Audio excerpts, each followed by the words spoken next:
বিসমিল্লাহির রহমানির রহিম। আমরা এর আগে বলছিলাম যে ট্রেনের 4টি সূত্র হলে সব ধরনের অঙ্ক আমরা করতে পারবো ট্রেনের যাবতীয়। তা আমরা প্রথম সূত্র দিয়ে করব যে একটি ট্রেন যখন কোনো বিন্দু, দেখেন এখানে লিখছে যে একটি ট্রেন যখন কোনো বিন্দু, খুঁটি, মানুষ, তারপর হলো কি ল্যাম্পপোস্ট, বৈদ্যুতিক পিলার অতিক্রম করে তখন ট্রেনটি মূলত নিজের দৈর্ঘ্য অতিক্রম করে। তাহলে আমরা এতে কী বুঝলাম যে কোনো বিন্দু যখন ছোট ছোট বিন্দু যেমন খুঁটি, পিলার, মানুষ যদি থাকে এগুলো অতিক্রম করলে ওই বিন্দুগুলো, ওই জিনিসগুলো আমরা দৈর্ঘ্য বা প্রস্থ ধরবো না, আমরা ধরবো ট্রেনের দৈর্ঘ্য। তাহলে আমরা ট্রেনের দৈর্ঘ্যটাই মূলত আমরা ধরবো। তো এখানে দেখেন আমরা একটা অঙ্ক করলে বুঝতে পারবো। তো 1 নম্বর অঙ্কটা দিচ্ছে 60 মিটার দীর্ঘ একটি ট্রেনের গতিবেগ ঘন্টায় 48 কিলোমিটার। কি 60 মিটার দীর্ঘ একটি ট্রেনের গতিবেগ ঘন্টায় 48 কিলোমিটার। রেল লাইনের পাশে একটি খুঁটিকে অতিক্রম করতে ট্রেনটির কত সময় লাগবে? তাহলে আমাদের অঙ্কটা আগে আমরা সব ক্ষেত্রে এই ট্রেনের অঙ্কে আমরা এই দুইটা জিনিস যেহেতু এখানে চাইছে এই জন্য আমরা লিখবো যে এখানে আছে মিটার, এখানে কিলোমিটার, তাহলে মিটারে প্রকাশ করব আমরা আগে। তাহলে সমাধান আমরা জানি 1 কিলোমিটার সমান সমান 1000 মিটার।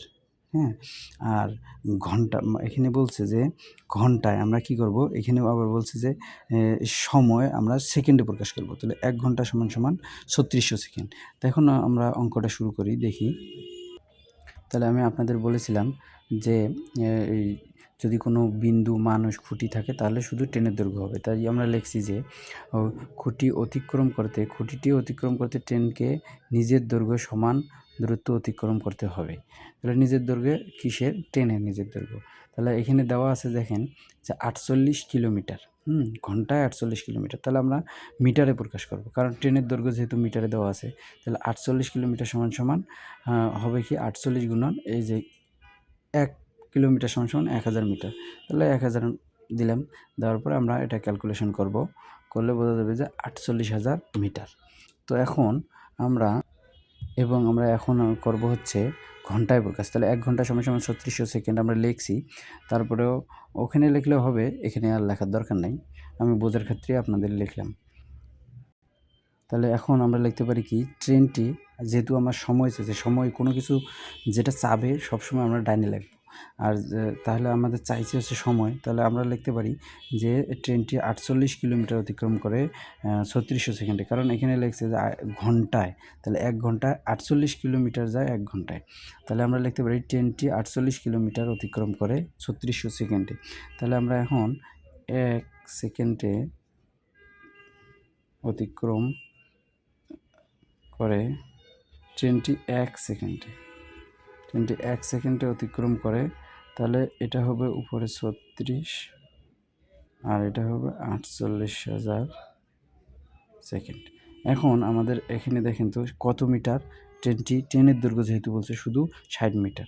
তাহলে আমরা ট্রেনটি 60 মিটার অতিক্রম করে, এখন 3600 গুণন 60 আর নিচে 48,000।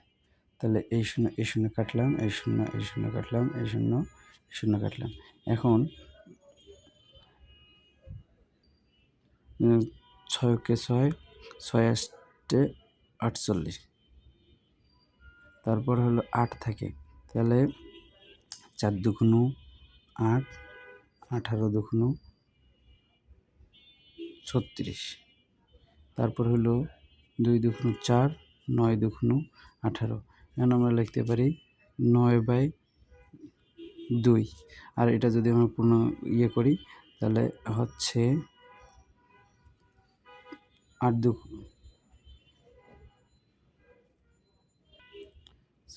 4 দুগুণ 8 আর 1 9, এইটাই উত্তর সেকেন্ড।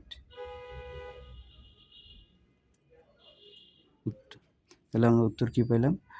4/1/2, অথবা এটা দিলেও হবে, তবে এটা দিলে ভালো হয়। এখন আমরা 2 নম্বর অঙ্কটা করব। 2 নম্বর অঙ্কে লেখা আছে 100 মিটার দীর্ঘ একটি ট্রেনের গতিবেগ ঘন্টায় 60 কিলোমিটার। রেল লাইনের পাশে একটি খুঁটি অতিক্রম করে ট্রেনটির কত সময় লাগবে? যে খুঁটির কথা বলছে, তাহলে খুঁটি, মানুষ, এটা সেম অঙ্ক। তাহলে আমরা এখানে লিখতে পারি, আমরা জানি 1 কিলোমিটার সমান সমান 1000 মিটার আর 1 ঘন্টা সমান সমান 3600 সেকেন্ড। তাহলে এখন আমরা শুরু করব কিভাবে, আমরা লিখব এখানে চাইছে কি ট্রেনটির সময় চাইছে, তাহলে আমরা লিখব যে যেহেতু খুঁটি অতিক্রম করতে ট্রেনটিকে নিজের দৈর্ঘ্য সমান দূরত্ব অতিক্রম করতে হবে, এর আগেরটাই লিখব। তারপর আমরা এটাকে প্রকাশ করব, কি প্রকাশ করব, যে 60 কিলোমিটার, 60 কিলোমিটারকে মিটারে প্রকাশ করব। তাহলে 60 গুণন 1000, তাহলে আমাদের উত্তর হয় কত, মিটার সমান সমান 60,000 মিটার। তাহলে এখন আমাদের কি সময়টা লেখার প্রয়োজন নেই, এখন আমরা লিখতে পারি যে ট্রেনটি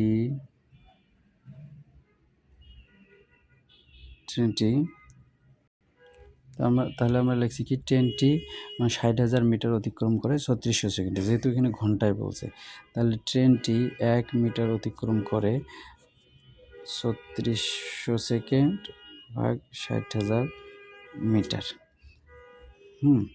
ট্রেনটি এখন কত মিটার এখানে বলছে, 100 মিটার, তাহলে আমরা ট্রেনটি 100 মিটার অতিক্রম করে এখন 3600 গুণন 100 দিলাম, তারপর হলো 60,000, তাহলে এটা দুইটা কাটা, এটা দুইটা কাটা, 6কে 6, 6 6 36, তাহলে উত্তর হবে 6 সেকেন্ডে অতিক্রম করে। তাহলে আমরা আশা করি বুঝতে পারছি।